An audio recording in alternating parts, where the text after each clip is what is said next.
নমস্কার, সবাই কেমন আছেন? আরও একটা নতুন ভিডিও নিয়ে হাজির হয়ে গেছে আমি রুমানা, জাপান থেকে। কপালে যেটা লেখা আছে, কপালের লেখন কখনোই বদলানো সম্ভব না।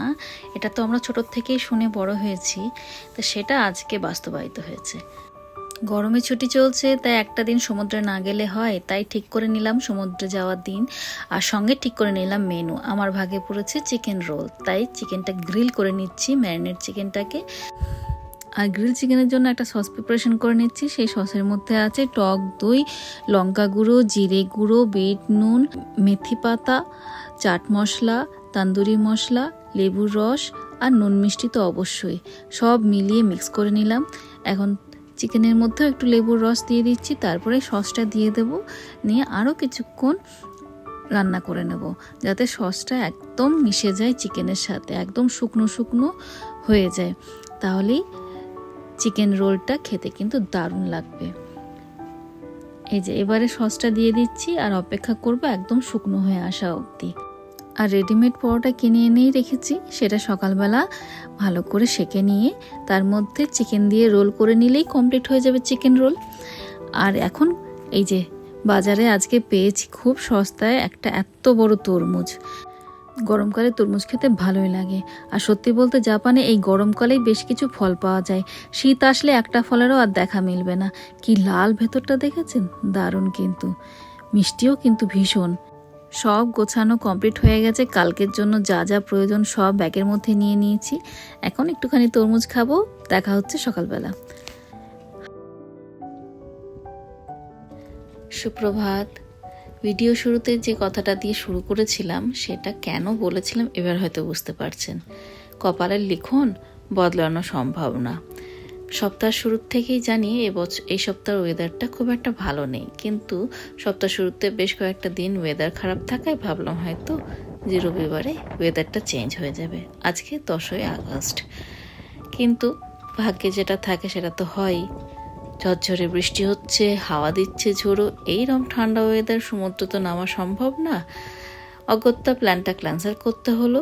দিদির সাথে কথা বললাম, দিদি বলল যা রান্না বান্না আমরা দুজনে মিলে করেছি নিয়ে চলে আসো, একসাথে খাওয়া দাওয়া করি। তাই এখন চললাম দিদির বাড়িতে। আর গতকালকে রাখি গেছে, 9 আগস্ট।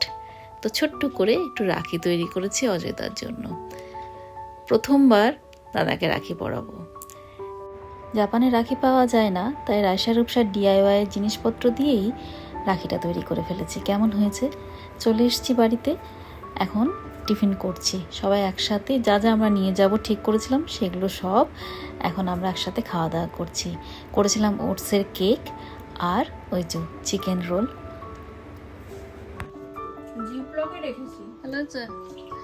আর এটা হচ্ছে ওটসের কেক। দাও, অন্য কিছু দাও না, তোমাকে বাড়ি গিয়ে দেখাবো। রায়সা চরণ স্পর্শ এখন বারণ করে দিয়েছে। ভালো আছে। আর কেক, ওটসের কেক। কুমির টিফিন আমরা বাড়িতে করছি, দিদির বাড়িতে এসে। আজকে ওয়েদার আমাদের ধোকা দিয়ে দিয়েছে।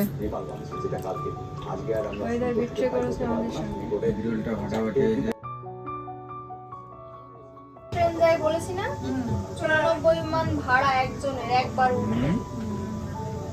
জুম কর, ট্রেনটা একদিন এরকম যাচ্ছিল, তা আমি আবেরে বলছি এই ট্রেন হ্যাঁ একবার উঠেছে, মানে একবার উঠে একবার স্টপেজ দেওয়াতেই 94 মান। কত টাকা রান্না না জুম করার একটু বিজনেসম্যান সব দিতে পারবে না। দেখে মনে হয় না আমার, আমি বুঝলাম না ওর মধ্যে কি আছে যে তার মধ্যে 94 মান ভাড়া দিতে হচ্ছে। শখের দাম লাগবে ওই আর কি, লাক্সারিয়াস ট্রেন আমাদের দেশে আছে না। গল্প করতে করতে রাখির প্রস্তুতিও শুরু হয়ে গেছে। এই রাখিটা একটু আগে বানানো হয়েছে। এটা দিদি আমার রাখিটা দেখে বলছে আমার ভাইটার জন্য একটা রাখি তুমি বানিয়ে আনোনি।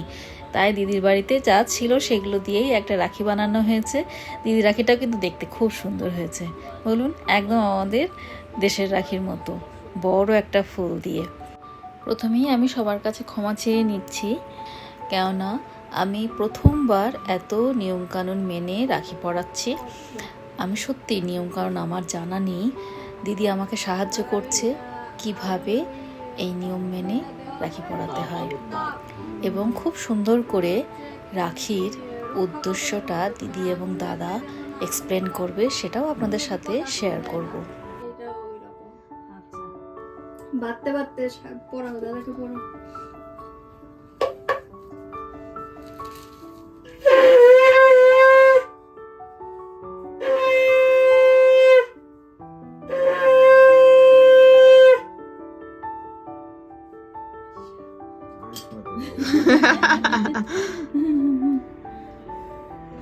পড়ানোর অর্থ হচ্ছে দাদা পরম আত্মীয় মানে বোনকে সযত্নে সুরক্ষিত করে রাখা, রক্ষা করার দায়িত্ব তোমার। মানে এটা মানে এরকম না, এটা অ্যাকচুয়ালি সম্প্রীতি বাড়ানো, ঠিক আছে? মা বাবা হাজবেন্ড ওয়াইফ ভাই বোন রাখি সবাইকে পড়ানো যায়, এটা হচ্ছে সম্প্রীতি, আর কিছুই না। একে অপরকে ভালোবাসা, পরস্পরকে ভালোবাসা, আর পরস্পরের দায়িত্ব নেওয়া, এইটাই।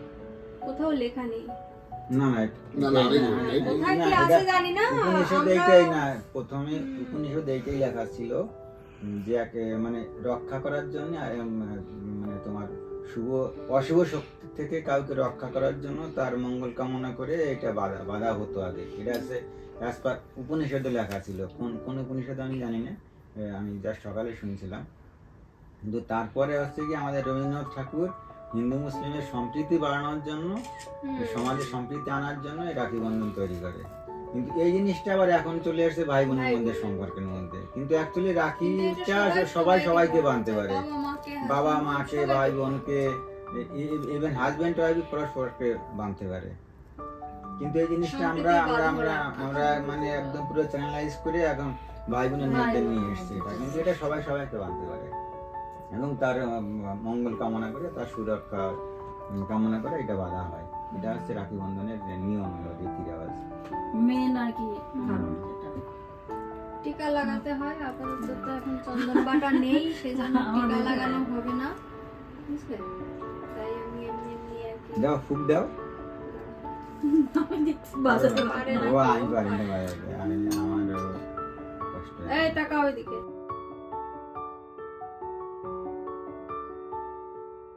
ঠিক আছে, ভালো থাকো, সুস্থ থাকো।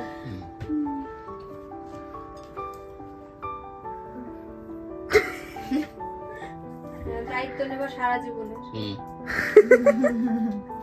সুস্থ রাখার, ভালো রাখার, সুখে দুঃখে সবকিছুতে সাথ দেবা, ঠিক আছে? দায়িত্ব তোমার। ভাই হও আর যাই হও, দাদার মতো দায়িত্ব নিতে হবে, বুঝেছো? বুড়ো বয়সে দেখবা বুড়ো বয়সে উল্টে ওরে দেখতে হবে। প্রণাম করো।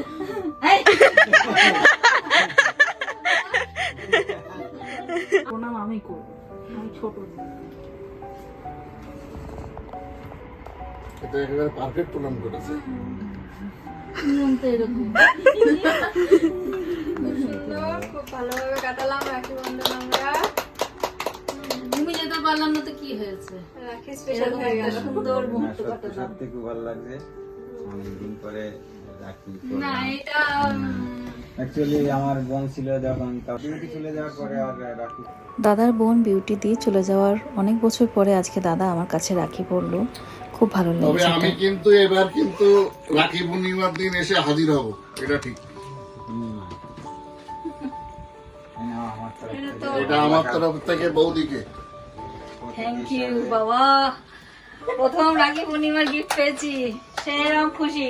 আমার জন্য ওয়েট করছে, আমার জন্য ওয়েট করছে। তোমারটা হয়ে গেছে। Thank you. গিং কর খাও। একদম ব্যাংকের তৈরি হয়ে আসেনি তো? প্যাকেটেই। তোমারটা বেশি ভারী মনে হচ্ছে তো। আমারটা বেশি ভারী মনে হচ্ছে। না, না, ওয়েট অনেক। আমার খালি বিশাল ব্যাপার, এটা প্রথম আশা করি না। না, আসলে তুমি পেতে না। দেখলাম যে মানিব্যাগে আছে। কিরম কথা? তাতে মানি ব্যাগ না থাকলে এবার করতে যাবে। আসলে একটা প্রস্তুতি লাগে। অবশ্যই। আমি তোমার একটা গিফট দেবো, এবার তার মধ্যে একটা তো আমার একটা চিন্তা ভাবনা থাকবে। এর পরবর্তীতে আমি কথা দিচ্ছি, যদি আমি রাখি পূর্ণিমায় থাকি, সে তুমি ডাকলেও আসবো, না ডাকলেও আসবো। লিখন বদলানো যায় না, কিন্তু যেটা হয় ভালোর জন্যই হয়। আজকে সমুদ্রে যাওয়া হয়নি, তাই এরকম সুন্দর একটা দিন আমরা কাটাতে পারলাম।